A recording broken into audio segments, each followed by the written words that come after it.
dois, três e... Ação!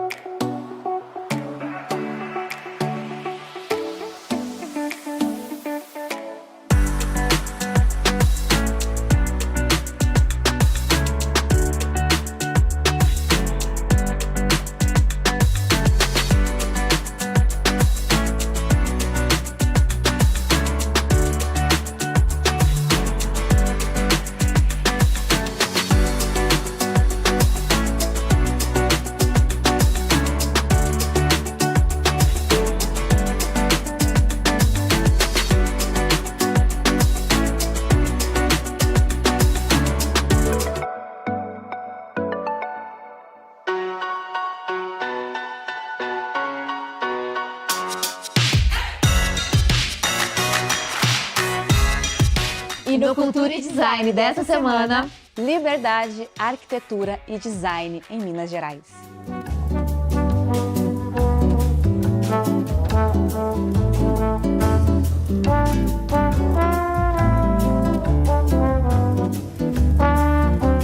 A Casa Cipó é uma casa que, para mim, tem um significado muito importante. Ela foi um momento de guinada na nossa carreira como arquitetos. Nós vínhamos de um período de mais ou menos 10 anos trabalhando basicamente com projetos industriais e fomos chamados para projetarmos a casa de um casal na Serra do Cipó. Bom, quando a gente foi convidado para fazer esse projeto, a gente veio aqui a primeira vez, a gente ficou muito impressionado com a beleza da natureza desse lugar. Serra do Cipó tem uma vista, esse terreno principalmente, impressionante das montanhas, dos morros aqui de Minas. E a vegetação é muito característica também do lugar. Isso impactou muito a gente, né? Quando a gente chegou aqui nesse lugar, o que mais impacta no primeiro momento é a vista da Serra do Cipó, obviamente, que é o choque visual que se tem quando tem aqui. E todo mundo vem para cá por causa dessa serra, por causa dessa vista. E a gente ficou refletindo como que a organização da casa como um todo se refletiria para criar um foco muito grande naquela vista. Então a gente pensou num vazio central que cria toda uma dramaticidade de entrada e todo esse esforço para a gente conseguir chegar no foco da vista lá em cima, para quando você abrir a porta, você ter aquele impacto visual.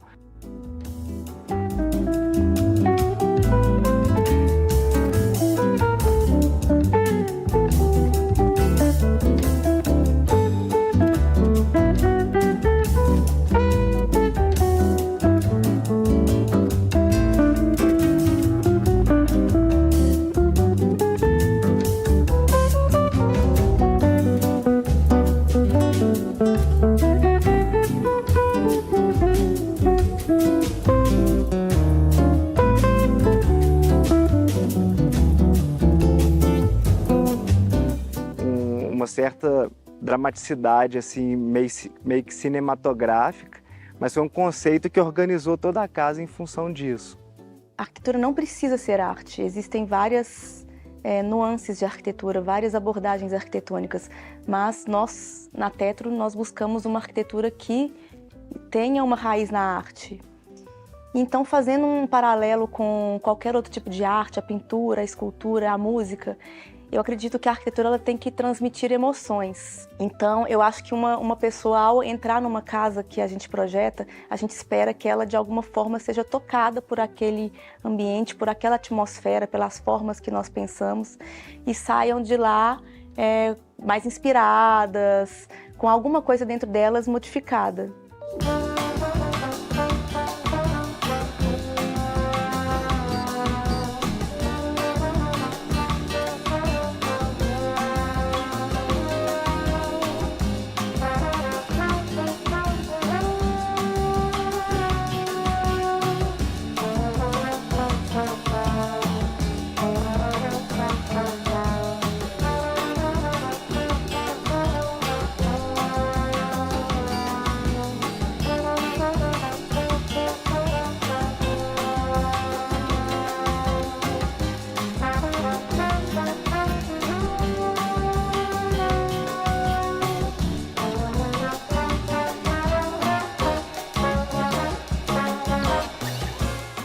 Toda essa natureza que tem aqui é muito exuberante e então é praticamente impossível você chegar num lugar desse e não ficar inspirado para criar uma arquitetura aqui.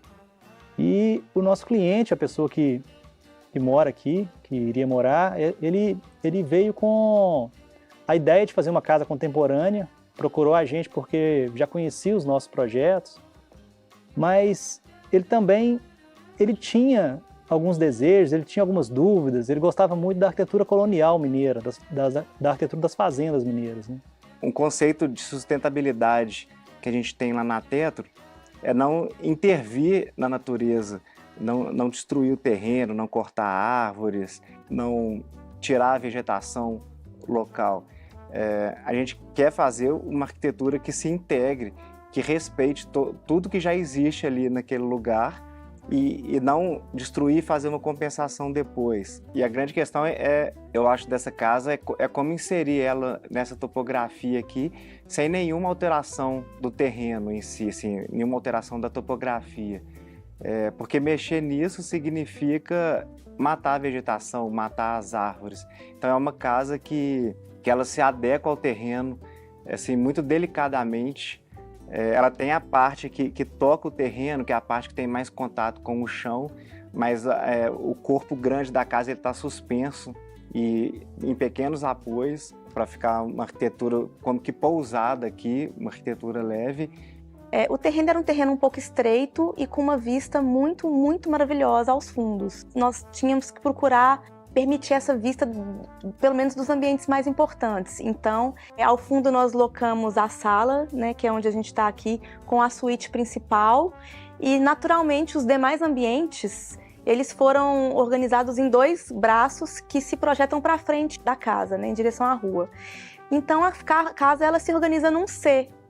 A gente queria que o que tocasse o solo tivesse a ver com o que está no chão, né? O que é as pedras. Então, como se a pedra tivesse subido e feito as paredes. E a gente tem uma plataforma, uma base de concreto, que a gente apoia as paredes brancas, assim como nas casas coloniais também. E as janelas de madeira são os elementos que a gente também escolheu para fazer as esquadrias. E aqui a gente tem um telhado, mas diferente da arquitetura colonial, que é o telhado 2 águas ou 4 águas, a gente faz um telhado borboleta, porque aqui o telhado ele se abre para a entrada, então ele convida as pessoas a entrarem na casa e ele também se abre para a vista. Acessar a casa é muito interessante, porque você acessa por uma passarela, essa passarela que a gente está aqui, você cruza por um vazio.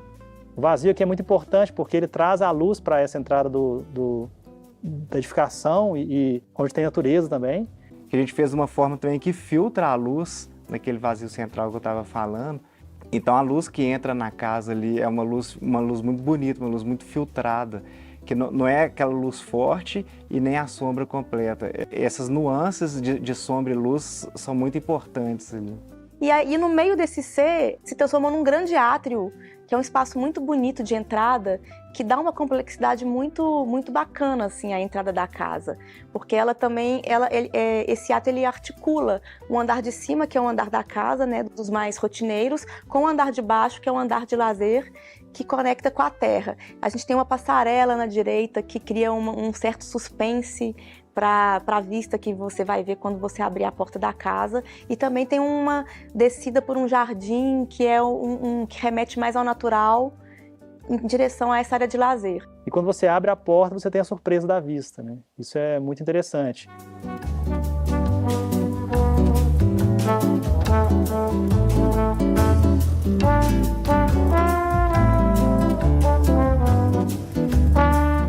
E a gente quis que de dentro da casa você tivesse essa leitura do telhado em todos os ambientes. Então você vê sempre a estrutura de madeira laminada colada em todos os ambientes da casa. A gente quis criar um elemento inusitado, que é essa piscina, porque quando você chega na casa, o único elemento com cor que você encontra na casa aqui é a piscina, que é como se fosse um elemento que ele salta no meio da composição. E a gente propôs uma piscina com uma forma orgânica, que é a única geometria um pouco mais orgânica da casa mesmo. A casa ela é muito, embora ela tenha muitos elementos, ela tem uma racionalidade. O telhado ele tem uma modulação. Então a piscina a gente achou que fazia sentido trazer um elemento que remetesse mais às formas da natureza. Ela é toda revestida com pedra externamente, mas internamente é como se fosse um lago, né? E eu acho que isso tem muito a ver com a serra também. Aqui, a natureza aqui, quando você encontra água, é sempre um impacto visual muito, muito intenso. E a gente quis trazer isso um pouco para dentro da casa também.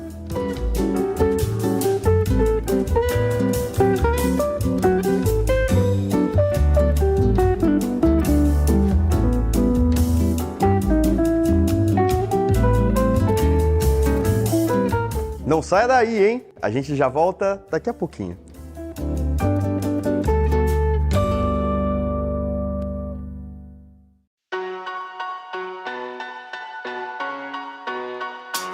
E no Portas Abertas fomos até a fábrica da Líder.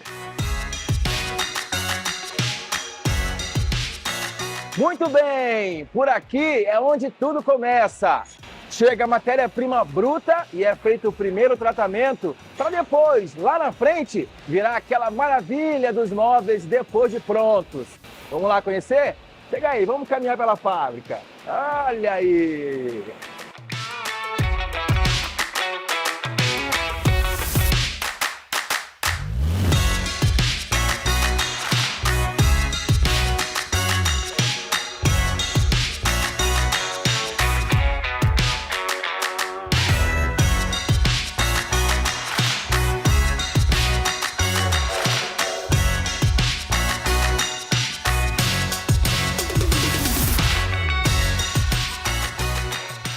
Saindo da área da marcenaria, chegamos agora na área dos estofados. E aqui, com um detalhe muito interessante, a estrutura dos móveis são feitas de metal.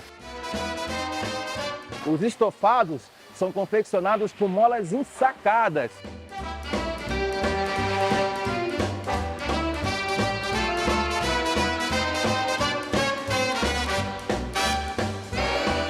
E aqui mais um detalhe muito interessante. É usado tiras italianas, dando mais uma camada de reforço na construção dos estofados.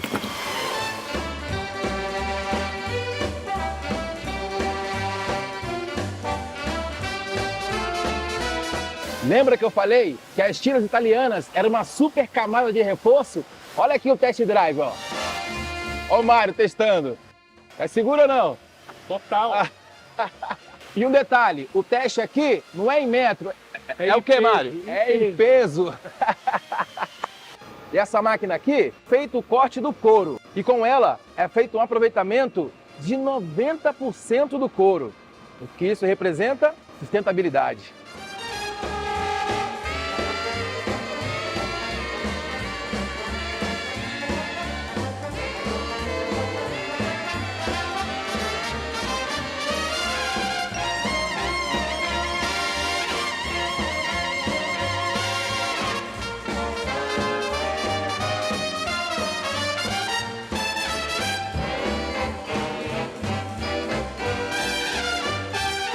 E aqui estamos na unidade dos móveis planejados. E com mais um detalhe, os móveis aqui saem praticamente montados.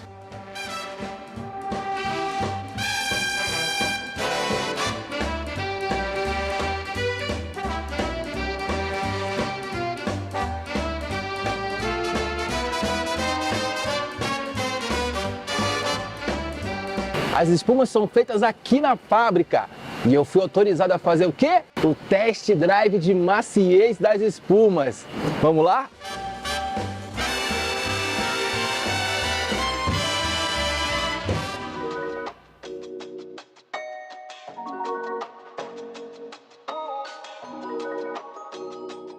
Eu comecei como artista há 30 anos atrás, esse ano faz 30 anos de carreira. Comecei como todo mundo. Na verdade foi um pouquinho diferente porque eu não fazia a menor ideia de que eu tivesse dom. Comecei aos 22 anos e foi mais como uma tentativa de buscar um fazer, né? Algum direcionamento. Eu já era mãe de 2 filhos e estava meio que nowhere, em lugar nenhum queria me encontrar e minha mãe me convidou. E estando na escola de arte convencional, me peguei amando, fazendo todas as experiências que me levaram ao abstracionismo, aprender todas as técnicas de pintura. E após uns 8 anos de experiência nesse caminho, eu encontrei a madeira. Esse é o lugar que a gente trabalha e é onde toda a magia acontece. Então, eu vou mostrar aqui para vocês. A madeira que nós recebemos é predominante de um reflorestamento de teca que tem lá no Mato Grosso, que tem mais de 30 milhões de árvores e a gente trabalha com o resíduo deles.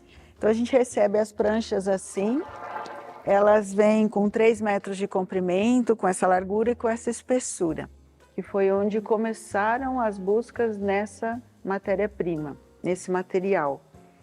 Foi assim meio que um encontro de alma, sabe? Amor à primeira vista. Eu olhei para aquela obra de madeira como se eu nunca tivesse visto madeira na vida. Bateu aqui, falei, nossa, preciso fazer alguma coisa com madeira. E foi muito encantador essa busca, porque eu não tinha como trabalhar com a madeira. A madeira não é um material como você pegar pincel, tela e se expressar, né? Eu precisava de máquinas para trabalhar com madeira, porque eu queria coisas diferentes de um esculpir. Então eu fui pegando restolhos em marcenarias, em indústrias madeireiras, e nesse buscar as madeiras maciças, que foi o primeiro movimento, eu comecei a perceber que sobravam muitas lâminas nas laminadoras. E eu falei, pô, eu precisava desenvolver alguma coisa com isso, porque é leve, é maleável. Mas até então não existia nenhuma pesquisa em cima, e eu gostaria de fazer ela parar na vertical. Todo mundo falava assim, não, é impossível, imagina, não dá para parar em pé. Eu falei, mas escuta, eu não quero trabalhar como todo mundo trabalha, fazendo machetaria. Machetaria é feita há milênios. O que eu vou fazer de diferente? Nada, né? E sempre me incomodou muito a questão, era uma coisa assim, como se fosse uma insatisfação interna de precisar fazer algo que ninguém nunca tinha feito. Após 2 anos de busca, depois de ouvir um monte de não dá, não dá, não dá, numa das indústrias que eu pegava as sobras, eu vi um instrumento, uma possibilidade, que é o finger. Eles usavam o finger para fazer uma junta perfeita.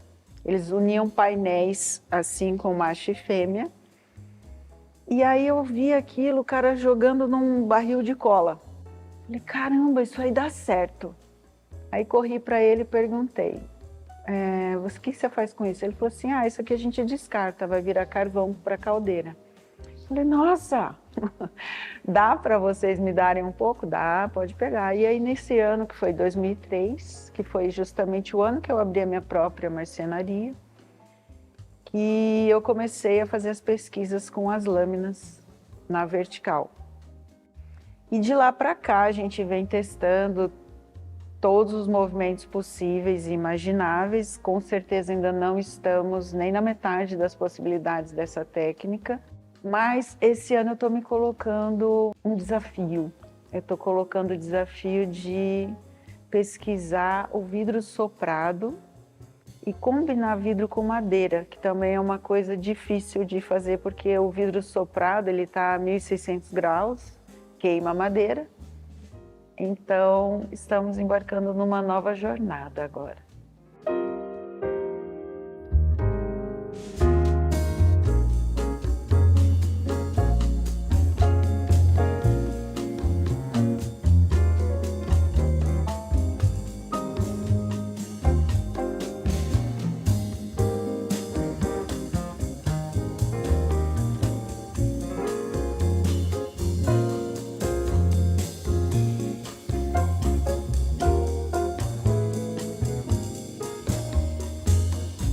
Falando um pouco da Lara, a arte foi um veículo de eu me descobrir como pessoa, como uma forma de manifestar o meu ser. Como viver nesse planeta traz impressões na nossa alma e eu, como artista, me sensibilizando através disso. Aos poucos eu fui entendendo que o fato de eu trabalhar com sobra de madeira tinha uma questão na sustentabilidade.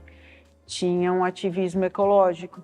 Mas aí quando eu comecei a perceber nas práticas de yoga, no meu trabalho, que não adiantava você falar de sustentabilidade ecológica se você não conectasse isso com a sustentabilidade humana, ou melhor, com o resgate da humanidade. Então foi aí que eu comecei a cruzar a filosofia de vida que eu tinha com o trabalho que eu estava realizando com mais profundidade.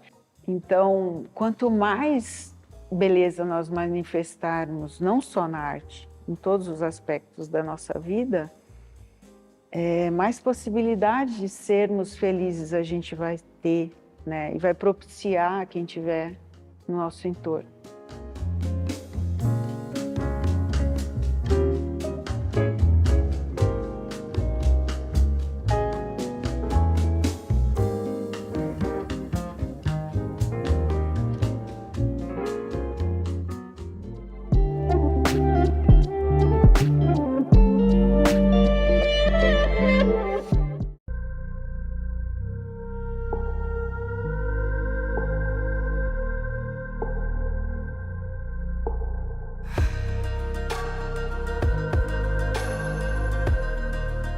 Quero falar um pouquinho com vocês sobre a nossa visita na fábrica da Santista.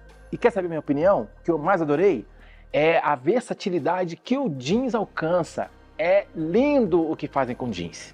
Para a gente começar a falar sobre o universo do jeans, a gente precisa saber a diferença básica entre três coisas que são tão comuns que as pessoas confundem, que é o jeans, o que é o denim e o que é o índigo. Então, começando, o índigo, ele é o corante, que tem mais de 5.000 anos, tem uma história muito rica e que a gente pode explicar mais tecnicamente. O denim é o tecido. O próprio nome vem da origem, a palavra da cidade de Nîmes, porque era Serge de Nîmes. E nessa contração ficou denim. E o jeans, o que é? O estilo de roupa. Bom, pessoal, sejam bem-vindos ao controle de qualidade de algodão. Todo algodão que nós recebemos aqui na Santista, nós tiramos uma amostra.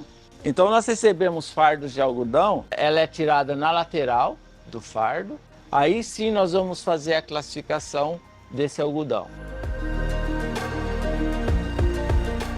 Nós recebemos da fiação fios e eles são processados para tingimento em corda ou para tingimento em multicaixas. O tingimento em cordas, ele tem como primeira etapa o bal. Bom, pessoal, esse é um rolo de bal, tá? O bal é uma máquina onde a gente agrupa vários fios formando uma corda.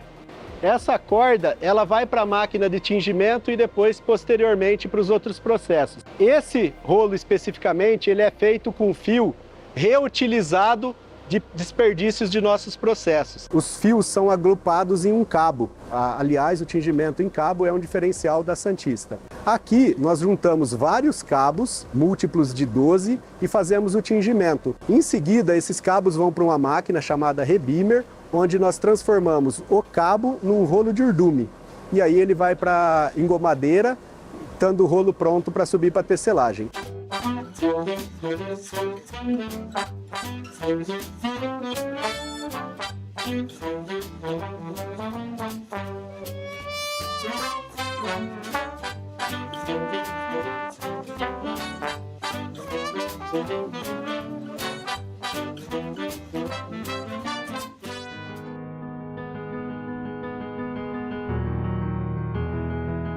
O processo têxtil gera resíduos. A Santista, ela tem uma visão muito forte em como eliminar esses desperdícios, né, essa geração de resíduos. Os resíduos que são gerados 100% algodão são reutilizados no nosso processo. Então a gente tem essa preocupação em separar e garantir que esses resíduos sejam destinados da melhor forma possível, pensando aí na proteção do meio ambiente. Os resíduos que são gerados no nosso processo industrial, nós separamos, damos uma tratativa e ele retorna para o nosso processo como matéria-prima. Em caso de descarte de resíduo ou algum pedaço da matéria-prima, como que é feito esse descarte? Praticamente tudo que é gerado dentro do processo, ele acaba voltando em forma de fibra reciclada e isso traz um benefício enorme para o meio ambiente. E o que não é possível, ele tem o destino adequado nos aterros, da forma com que a legislação nos pede e recomenda, né? Então, é juntarmos esforços no entorno onde nós estamos inseridos, com fornecedores, com os clientes, com a nossa gente, com a sociedade, para fazer dessa bandeira a urgência que ela merece e que a gente tenha realmente toda essa atividade têxtil voltada para a preservação do meio ambiente. No nosso processo na Santista, a gente utiliza muita água para fazer o tingimento de fios. Após a utilização dessa água, ela é descartada para a ET, chega nessas condições aqui para ser tratada. Nosso tratamento é biológico, onde as bactérias vão fazer a degradação da matéria orgânica com o nosso processo aeróbico, a utilização de oxigênio, e com isso a gente devolve para o rio a água dessa forma aqui. Para mim, foi muito importante ser chamado para esse projeto. Tá me dando muita visibilidade, eu tô podendo fazer networking, conhecer várias pessoas. A visitação aqui é muito importante no portfólio, porque eu vou saber como determinados processos são feitos e ajuda tanto no lado profissional quanto no lado educacional. Isso eu posso aplicar também esses conhecimentos na minha área, que eu trabalho atualmente com uniformes, mas tem também essa coisa da moda e das customizações. Muito interessante esse uso da tecnologia.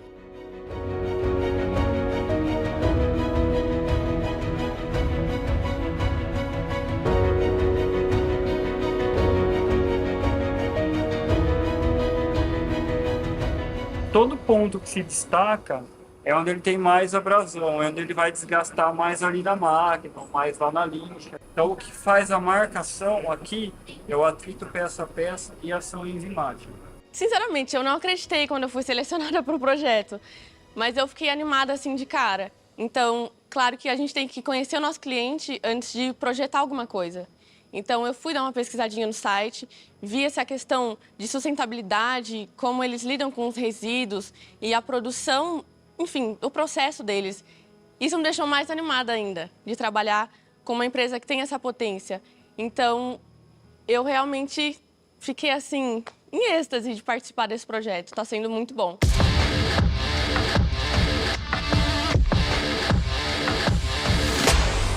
E no Você Sabia dessa semana, depois da visita na fábrica do carro em clay, carro conceito, conversa com o Peter, estamos aqui agora na concessionária com ele, o novo Fastback. A gente convidou alguém que entende do assunto para falar um pouquinho mais dessa máquina. Destaca pra gente o que você acha excepcional nesse modelo de veículo. Eu diria que a primeira grande diferença dele de um SUV convencional é exatamente esse design coupé. Isso traz mais performance, porque ele acaba tendo um equilíbrio aerodinâmico melhor do que a maioria dos SUVs. É o Fastback, o Peter falou com a gente. Esse é o Fast, do Fastback, né? E o back, obviamente, envolvendo a traseira dele. Esse é o grande diferencial do carro. E o porta-malas, né? 600 litros, esse porta-malas aqui, meu patinete cabe aqui inteirinho.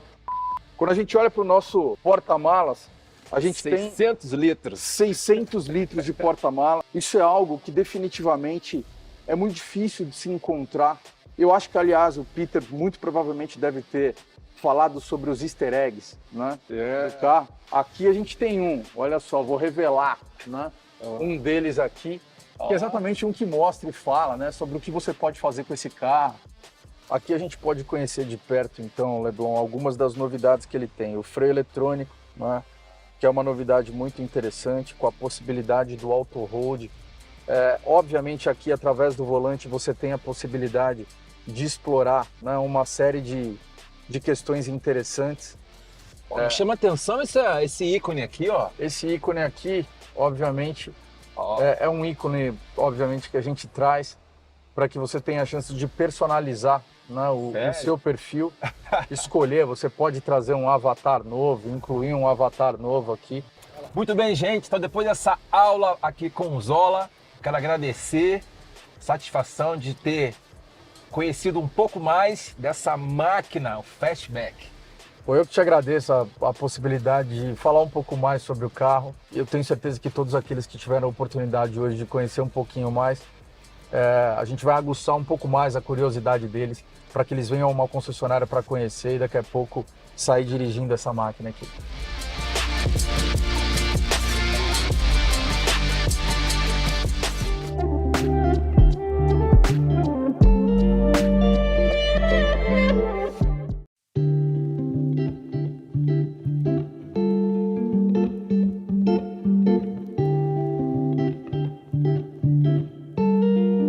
Coluna Design Humanizado. Início do processo criativo dentro dos projetos dedicados à área da saúde, a gente faz uma análise que a gente costuma, inclusive, dizer se é o que o cliente gostaria, se é o que o cliente precisa de fato. Então, a gente faz essa avaliação, inclusive, do crescimento desse projeto e traz para ele todo o numérico, né, que é o plano diretor para eventualmente um hospital. E quando a gente vai fazer essa apresentação, vem tudo junto um processo de look and feel. E isso é algo bastante interessante que a nossa equipe faz, que é desenvolvimento de programa, desenvolvimento de ocupação juntamente com o look and feel. Ou seja, o design, ele é muito importante, ele não é secundário.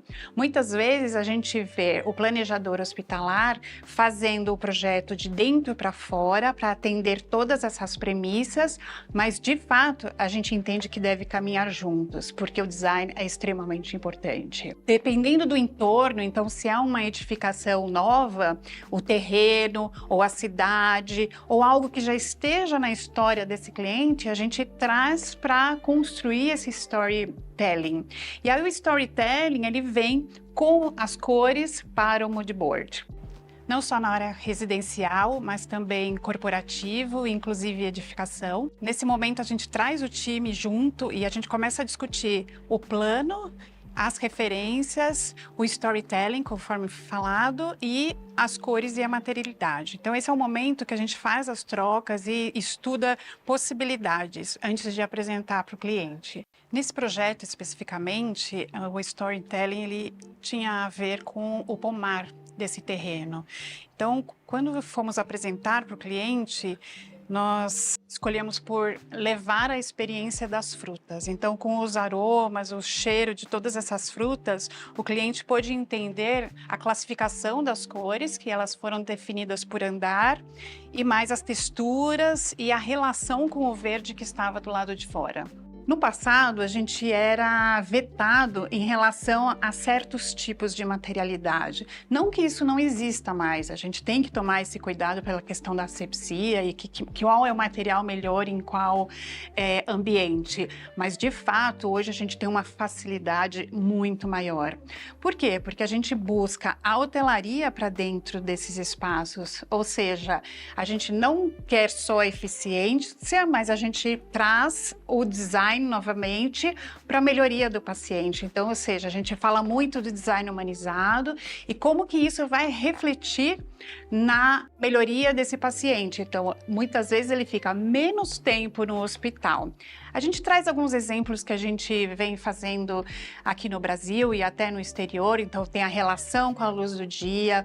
Então, UTIs com visão do sol, do pôr do sol, salas cirúrgicas, onde também tem a relação com a área externa, a relação com o verde. Todos esses aspectos, eles junto contribuem para a humanização na área da saúde. A humanização nos ambientes de saúde, ela já vem como uma tendência global, ela não é local, né? A gente até brinca também aqui dentro do nosso estúdio sobre a relação local. Então, são tendências globais em que a gente aplica localmente, mas ainda entendendo a cultura local. Né? Não adianta eu trazer algo que seja global e que venha de uma tendência e aplicar localmente se o meu cliente não consome.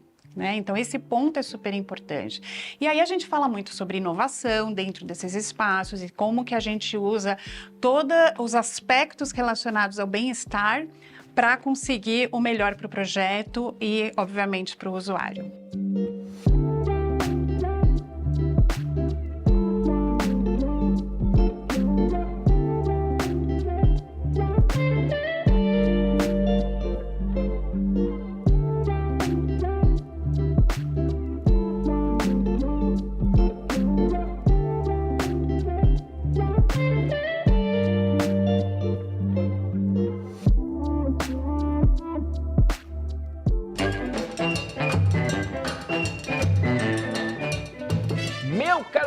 Mais um Você Sabia para você. Sabia que no pneu tem aço? Uai, só, para de falar besteira, esse trem tem aço? Mas uai. No pneu tem toda uma malha de aço que envolve a borracha. E como você acha que iria sustentar 2, 3, 4, 5 toneladas? Uai, então você quer dizer que no pneu do Pulse que a gente estava usando tem aço? Lógico que tem, só. Tem aço no pneu do Pulse, com certeza. Uai, essa nem eu sabia que esse trem tem aço, hein? No pneu tem aço. Você sabe por que a Líder em Aços está fazendo o maior investimento do setor no país? Porque esse é o nosso compromisso com o Brasil. Transformar a construção junto com o André, alçar novos voos com a Jennifer e ser a parceira das pequenas e grandes histórias do país, criando, junto com você, as soluções para um futuro melhor. ArcelorMittal, aços inteligentes para as pessoas e o planeta.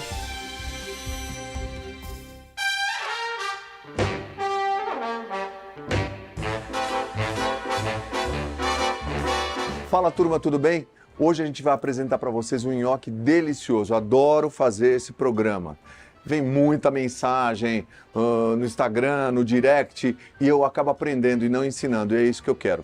Nhoquete, por quê? Terminação em i quer dizer diminutivo ou plural também, então nhoquete. São pequenos nhoques que eu vou fazer para vocês com creme de aspargos, um pouco de pancetta, que vai ficar muito legal. Lembrando para vocês que o italiano é um cara feito assim. Ele usa 3, 4 ingredientes, tudo de primeira linha, e as cores são importantes. Não deixa de ser uma coisa para a vida da gente, né? Produtos de primeira, momentos importantes com pessoas importantes. A gente vai pegar um pouquinho de azeite, tá? Isso todo mundo pode fazer em casa, sem dúvida nenhuma. Isso chama pancetta. Ela é um produto vindo do porco, onde traz muito sabor, porque a gordura nos dá esse sabor, por isso que a gente frita com óleo. Lembrando que todo mundo pode cozinhar, não tem esse negócio que não dá. Vamos colocar, sempre a cebola é importante. Ah, não gosto de cebola, mas se você colocar pouquinho e fazer ela sumir, vai dar um sabor legal, tá? A pimenta moída na hora, qual a diferença dela? Tem um perfume, um sabor totalmente diferente. A pimenta tem que dar sabor, por isso diversas pimentas, senão só teria uma. Tô certo, Giselda? Então, por que eu falo isso? Porque se fosse só para picar, qualquer uma delas só teria uma. Cada uma tem o seu sabor. Portanto, tem que manter ela bastante presente. Agora eu vou colocar esse creme de aspargos. A panela vai chiar. Olha isso, olha a carinha disso. Como a gente já cozinhou, o nhoquete, vamos colocar ele aqui no nosso creme de aspargos. Olha que legal. Ah, tem um pouquinho de aguinha? Ótimo. E agora fogo na panela. Você tá vendo essa brincadeira? Ah, mas eu não faço. Faz sim, isso é treino. Pode jogar um pouco de queijo ralado aqui. Sempre, italiano gosta muito de queijo ralado. Olha que gostoso isso aqui. O italiano come pasta todo dia, porque ele não come um caminhão de pasta. Ele come um pouco de pasta, um pouco de salada, um pouco de carne. Mas o importante é você equilibrar. E você não tem que sentir vontade de nada. Não adianta só fazer, né, ô diretor? Tem que provar também. Diretor, você não comeria isso? Fala pra mim.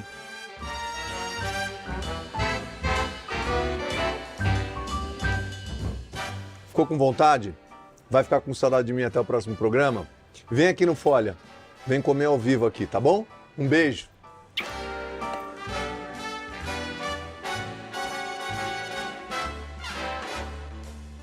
Tô de olho, hein? Não sai daí que no próximo bloco tem muita coisa legal pra vocês.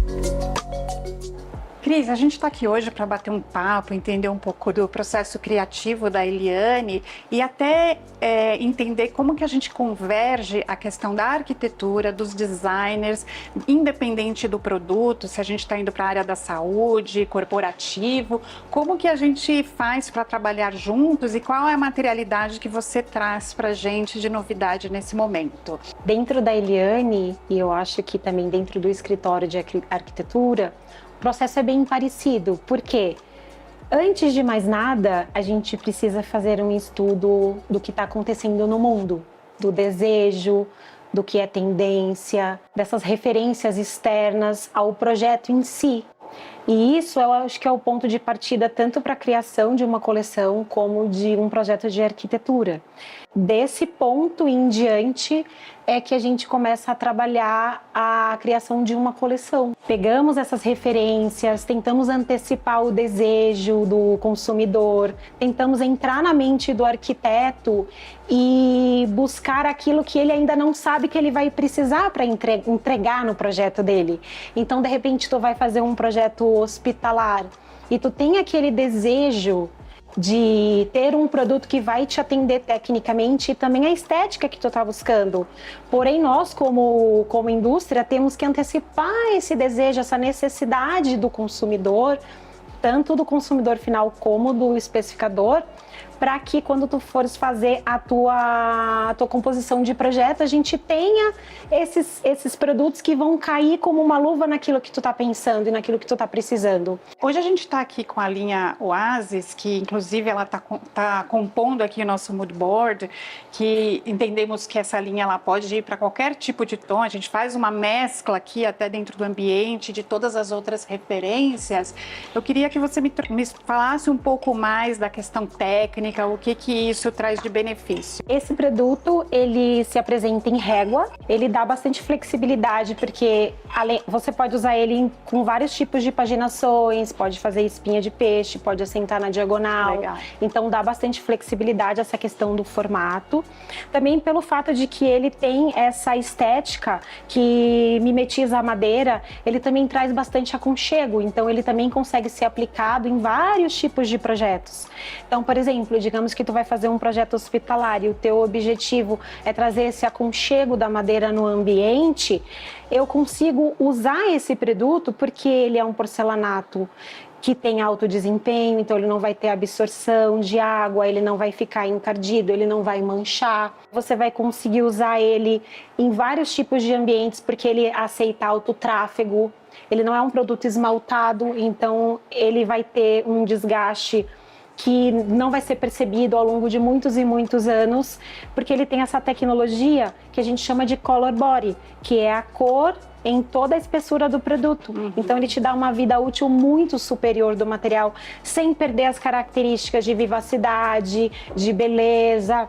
Então ele vai estar sempre parecendo que está novo. Hoje, quando a gente fala de hospitais, a gente traz esse aspecto, né? A gente até brinca com os nossos clientes sobre o hospital, que é o hotel mais o hospital, né? Então trazer a questão do conforto, de se sentir bem naquele espaço. Então os amadeirados, eles conseguem contribuir com isso.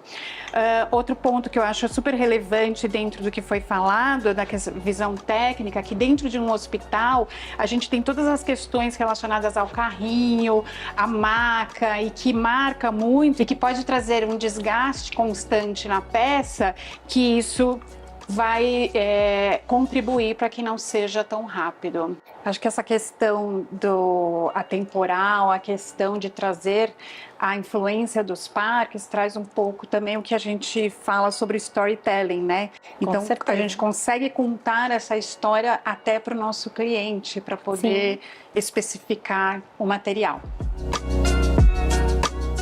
No É Pra Lá Que Eu Vou dessa semana e não me levaram, Ouro Preto.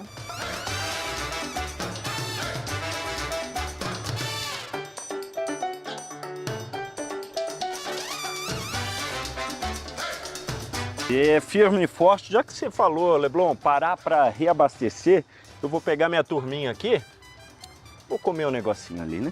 Tá, mas você esqueceu de falar a cidade que estamos indo, né, meu caro galã? Primeiro eu vou reabastecer. Vamos, turminha, vamos comer um negocinho? Cara galã, a gente tem que explicar pra turminha de casa a nossa matéria de falar que eu vou. Ouro Preto, aí estamos indo, já já. Rapaz, deixa eu te falar uma coisa, vou experimentar aqui agora, sabe o quê? Pastelzinho de angu, indicação dos nossos amigos aqui de Minas, o Igor e o Carlos. Então eu vou aqui no patrimônio histórico de Minas. Isso aqui valeu ouro, hein? Pãozinho de queijo. Pãozinho de queijo. Então antes disso, calma aí, um brinde às delícias de Minas. Haja pão de queijo para alimentar esses dois aí.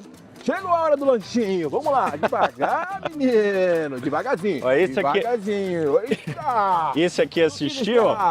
Esse aqui... Tá com fominha, né? E... Partiu Ouro Preto? Partiu Ouro Preto. Ih! Olha que maneiro isso aqui, meu caro galã. Cara, mas parece que a gente tem uma TV aqui dentro do carro. Ó, estamos a 17 minutos de Ouro Preto, hein?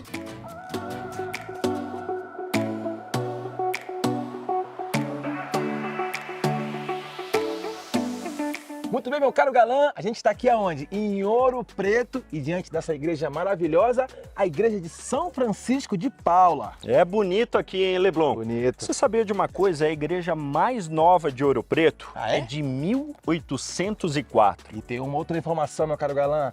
A sua arquitetura é no estilo rococó. Agora eu gostei dessa arquitetura rococó, hein? É bonito isso aqui, hein? Estilo rococó, sabe o que é estilo rococó?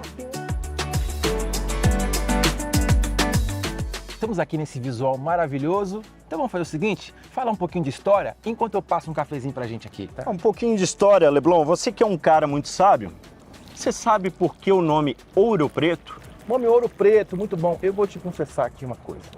Reza a lenda que antigos historiadores encontraram pedras de granito pretas num rio que banhava a região. Recolheram algumas e levaram para saber o que seriam. Daí o nome Ouro Preto. Ah, e você sabia que antes de se chamar Ouro Preto, a cidade chamava Vila Rica? Ah, é? É, e passou a se chamar Ouro Preto um ano após a independência do Brasil. História bonita, hein, meu caro galã? Bonito.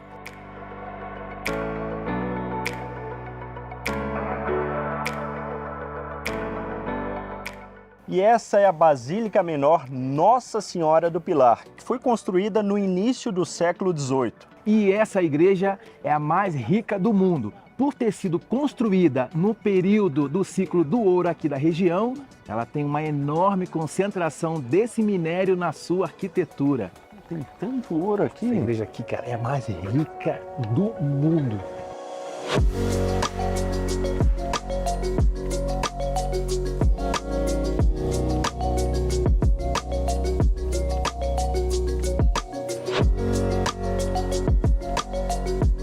Nossa, que igreja maravilhosa, uma das mais lindas que eu já vi.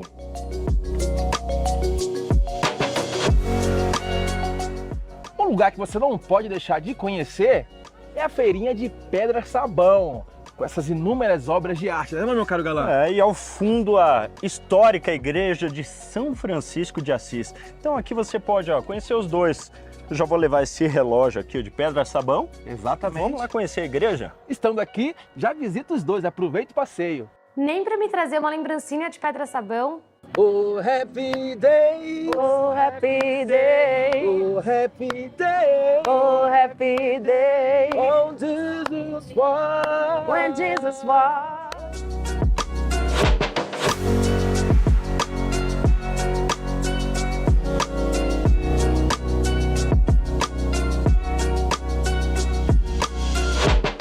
Minas Gerais sempre surpreendendo. Minas Gerais, quem te conhece? Não esquece de mais. Até a próxima. Tchau. E aí, vamos fazer o seguinte? Vamos tomar mais um cafezinho, mais um queijinho daquele lá? Pãozinho de queijo, né? Vamos lá? Não, aquele queijinho lá, aquele gostosinho lá daquela mas pode lojinha lá. Queijinho. Os dois, né? Pão de queijo, pastel de angu.